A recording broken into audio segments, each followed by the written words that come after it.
Hello everyone and welcome back to my channel. So we are going to continue with unit 2 of class 9th banking and insurance. Right, unit 2 जो है बेटा वो आपका it is about deposit accounts. So let's start with the topic. तो पहला जो आपका topic है that is demand deposits. Demand deposit से पहले आपको ये पता होना चाहिए कि डिपॉजिट्स क्या होते हैं. डिपॉजिट्स वो अमाउंट है जो लोग पैसा बैंक में जमा करते हैं, अपनी सेविंग्स को डिपॉजिट करते हैं. उस अमाउंट को ही हम क्या बोलते हैं, डिपॉजिट्स. राइट. डिपॉजिट्स दो तरह के होते हैं बेटा. ये देखिए यहाँ ये दो तरह के जो है डिपॉजिट्स हैं. पहला है demand deposit and the second one is time deposit. अब डिमांड डिपॉजिट्स कौन से होते हैं? जो भी कस्टमर बैंक में पैसा अपना डिपॉजिट करा रहा है सेविंग्स को, और कल उसको अगर फ्यूचर में उस पैसे की जरूरत पड़ती है तो ही can demand that money back from the bank. So जो डिपॉजिट्स बैंक वापस कर देता है, deposits that demand deposits are those which are repayable by the bank on demand by the depositor. तो ये वो डिपॉजिट है जो कस्टमर की डिमांड पे बैंक को वापस करना पड़ता है उनका पैसा. राइट.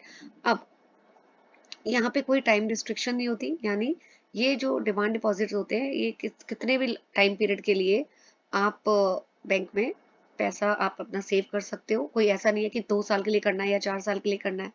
ठीक है, कोई मैक्सिमम या मिनिमम पीरियड नहीं है. राइट. दूसरा, कस्टमर जो है ये कितना अमाउंट भी डिपॉजिट कर सकते हैं इस अकाउंट में, और जब भी उनको पैसे की जरूरत है दे कैन विड्रॉ. अब डिमांड डिपॉजिट के अंदर दो कैटेगरीज आती हैं. सेविंग बैंक अकाउंट है and the second is current account. तो demand deposit is saving bank account, right, and current account. ये दो डिमांड डिपॉजिट के अंदर आते हैं. अब टाइम डिपॉजिट्स क्या होते हैं? पहले तो हमने अभी डिमांड डिपॉजिट की बात की है. सेकेंड है आपका टाइम डिपॉजिट. तो जो भी डिपॉजिट एक फिक्स पर्टिकुलर टाइम पीरियड के लिए बैंक में डिपॉजिट किए जाते हैं, ठीक है, जैसे अगर मैंने अपना पैसा 5 साल के लिए बैंक में फिक्स कर दिया है तो 5 साल से पहले मैं मेच्योरिटी से पहले उस पैसे को विड्रॉ नहीं कर पाऊंगी. Only after the expiry of 5 year मैं अपना पैसा वापस बैंक से ले सकती. ठीक है. So time deposits they are withdrawable only at the end of agreed maturity period. अब टाइम डिपॉजिट्स जो हैं वो भी दो तरह के अकाउंट हैं. फिक्स्ड डिपॉजिट, ये टाइम डिपॉजिट का है, एंड रेकरिंग डिपॉजिट. ठीक है. तो अभी आपको इस पैराग्राफ में क्या समझ आया है कि demand deposits which bank has to pay to the customer, they have to repay to the customer on demand. ठीक है. और दो तरह के अकाउंट इसमें आते हैं, saving bank account and current account. Time deposits जो एक फिक्स पर्टिकुलर टाइम पीरियड के लिए आप अपना पैसा बैंक में डिपॉजिट करते हो और उस पीरियड से पहले नहीं विड्रॉ कर सकते. लेकिन डिमांड डिपॉजिट में ऐसा नहीं. राइट. एंड टाइम डिपॉजिट के दो अकाउंट्स हैं, दो अकाउंट्स इस कैटेगरी के में आते हैं, fixed deposit and recurring deposit. Let's start with saving bank account. Saving account. तो सेविंग डिपॉजिट अभी आपको बताया है कि ये डिमांड डिपॉजिट्स कई कैटेगरी के हैं, सेविंग एंड करंट. ठीक है. And they are subject to, यहाँ पे जो सेविंग डिपॉजिट्स जो होते हैं अगर आप कस्टमर बैंक में कुछ अमाउंट डिपॉजिट कर रहा है सेविंग अकाउंट में, तो बैंक जो है एक fixed rate of interest customer को देता है. वो कितना होता है? It is generally from 4% to 7% per annum. Right. Main objective क्या होता है बेटा इसका, कि एक लिक्विडिटी. ठीक है. मेन ऑब्जेक्टिव एडवांटेज क्या है सेविंग अकाउंट का? लिक्विडिटी. क्यों लिक्विडिटी? ये एक तरह से लिक्विड इन्वेस्टमेंट है. इसका क्या मतलब है कि कस्टमर ने अपना पैसा सेविंग अकाउंट में डिपॉजिट किया और जब भी उसको चाहिए तो ये अपना पैसा वापस ले सकता है जरूरत के टाइम में. इसलिए बोला जाता है कि दे आर लिक्विड इन्वेस्टमेंट. और करंट अकाउंट के कंपैरेटिवली यहाँ पे रेट ऑफ इंटरेस्ट जो है ज्यादा होता है. राइट. ओके.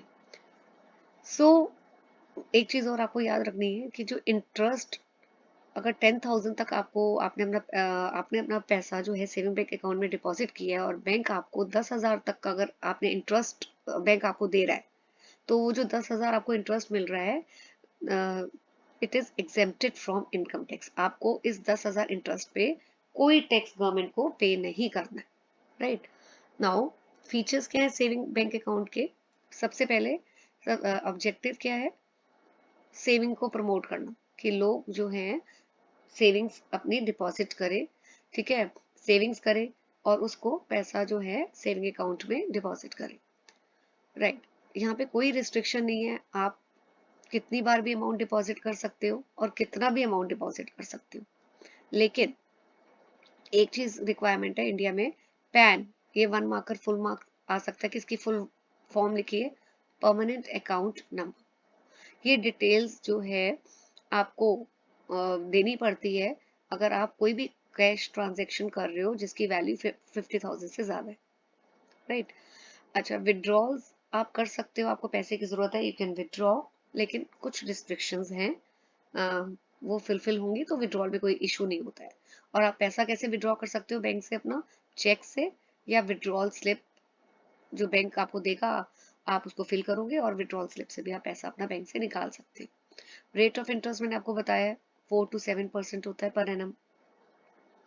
ये कंटिन्यूइंग नेचर का है। कंटिन्यूइंग नेचर का मतलब है कि आप for long period of time, कभी तक, जब तक आप चाहो आप इसमें अकाउंट को ऑपरेट कर सकते हो। कोई ऐसा नहीं है कि मैक्सिमम पीरियड है आपको 4 साल के लिए पैसा डिपॉजिट करना है या 5 साल के लिए। No, it is not like that. Okay, और एक आपका मिनिमम अमाउंट भी सेविंग अकाउंट में जरूर होना चाहिए, ठीक है।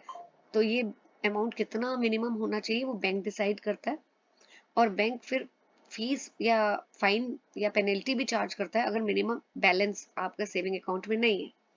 जैसे नॉर्मली क्या देखा जाता है ज्यादातर कि 2,000 मिनिमम बैलेंस जरूर होना चाहिए या 1,000 होना चाहिए। देन सेविंग अकाउंट के अगेंस्ट अगर आप लोन लेना चाहते हो तो वो आपको नहीं मिलेगा, that facility is not provided. Then electronic clearing system, so E banking, E banking facility available होती है कि आप अगर आपका सेविंग अकाउंट है तो बैंक आपको ई बैंकिंग फैसिलिटी देगा। आप इलेक्ट्रिसिटी बिल ऑनलाइन पे कर सकते हो, टेलीफोन बिल कर सकते हो, बाकी भी एक्सपेंसेस ऑनलाइन पे कर सकते हो, right. Then equated monthly instalment, इसकी भी 1 मार्कर फुल फॉर्म आ सकता है कि इस एक्रोनिम का ईएमआई का फुल फॉर्म लिखो, इक्वेटेड मंथली इंस्टॉलमेंट, ठीक है। अगर ये भी जो है सेविंग बैंक अकाउंट के थ्रू आप मंथली इंस्टॉलमेंट भी पे कर सकते हो। अगर आपने कोई हाउस लोन लिया है तो आपके अकाउंट से, राइट, जैसे 10,000 हर महीने जो है आपके अकाउंट से ट्रांसफर हो जाएगा for the loan purpose etcetera.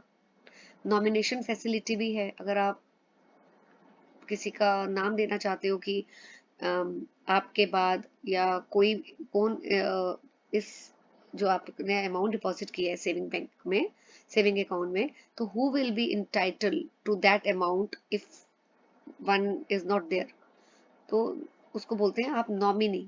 Nominee बताएंगे कि हाँ आप इस, ये जो इंसान है आपकी जगह, अब he is entitled to operate your account and he will receive the benefits, right. साथ में आप बैंक को इंस्ट्रक्शंस भी देते हैं कि on behalf of customer bank को इंस्ट्रक्शंस फुलफिल करनी होती है। जैसे bank can make the payments to LIC for premium etcetera. Internet banking भी अवेलेबल है all the time. Anywhere banking, anywhere banking का मतलब है कि 24/7 आप फैसिलिटी यूज कर सकते हो online banking. Okay, one more thing, anywhere banking में this facility entitles the account holder to withdraw or deposit cash up to 50,000 across all branches of the same bank। तो अकाउंट होल्डर जो है वो withdraw भी कर सकता है, deposit भी कर सकता है कैश, राइट, बट लिमिट कितनी है? 50,000। Then deposit insurance credit guarantee corporation, ये इंश्योर करता है सारे बैंक डिपॉजिट जैसे saving, fixed, current, recurring deposit. लेकिन लिमिट कितनी है, 1 लाख, राइट। तो ये सेविंग बैंक के थे। फिर इंटरेस्ट कैसे कैलकुलेट होता है, अगर आपने अपना पैसा बैंक में रखा है सेविंग बैंक अकाउंट में, तो बैंक जो है इंटरेस्ट कैलकुलेट करता है daily balance method. That is interest जो है वो हर डे कैलकुलेट किया जाता है। और किसके ऊपर कैलकुलेट किया जाएगा कि एंड ऑफ द डे कितना बैलेंस आपके अकाउंट में है, राइट। और ये इंटरेस्ट बैंक कब देता है, या क्वार्टरली आपको पे करेगा या हाफ ईयरली पे करेगा। Then eligibility for opening saving account, कौन ओपन कर सकता है, कोई भी इंडियन रेजिडेंट जिसकी एज 18 ईयर से अबव है, he can open saving account, ठीक है। लेकिन आरबीआई ने परमिट किया है कि जो स्कूल या कॉलेज स्टूडेंट्स हैं वो भी सेविंग बैंक अकाउंट ओपन कर सकते हैं, बट उनको ओवरड्राफ्ट फैसिलिटी जो है वो नहीं मिलेगी, right. Now coming to the next one, current account. ये भी डिमांड डिपॉजिट का ही सेकंड टाइप है, ठीक है। It is always a demand deposit और बैंक को कस्टमर की डिमांड पे पैसा वापस करना पड़ता है। लेकिन करंट अकाउंट कौन ज्यादातर किसके लिए है, बिजनेसमैन के लिए। बिजनेसमैन हो, फर्म्स हो, कंपनीज हो, ये जो है बैंकिंग ट्रांजैक्शंस करती हैं काफी, ठीक है। And they when they have to deposit money, they will open the current account in the bank. जैसे सेविंग बैंक अकाउंट क्या था, इंडिविजुअल जैसे आपकी तरह मेरी तरह घर में जितने भी सेविंग्स होती है हमारी, हम बैंक में डिपॉजिट करते हैं। लेकिन जो बिजनेसमैन होते हैं, बड़ी बड़ी फर्म्स होती हैं, कंपनीज होती हैं, उनको करंट अकाउंट ओपन करना पड़ता है to deposit the money, right. Okay, यहाँ पे ज्यादा, जैसे सेविंग बैंक में भी आपको मिनिमम बैलेंस रखना है, अगर नहीं रखोगे तो बैंक फाइन लगाता है। उसी तरह करंट अकाउंट को भी maybe you have to have minimum balance, but वो मिनिमम बैलेंस का अमाउंट ज्यादा होगा as compare to saving account balance, right. अच्छा, आरबीआई की ने डायरेक्शंस दी है, जैसे सेविंग बैंक में आप पैसा जमा करते हो तो आपको इंटरेस्ट मिलता है, लेकिन बैंक को कोई इंटरेस्ट नहीं देना अगर one is having the current account. Current account में अगर बिजनेस मैन ने पैसा डिपॉजिट कराया हुआ है तो he will not get any interest. Features क्या है, नॉन इंटरेस्ट, अभी मैंने बताया कि इंटरेस्ट बैंक नहीं देगा।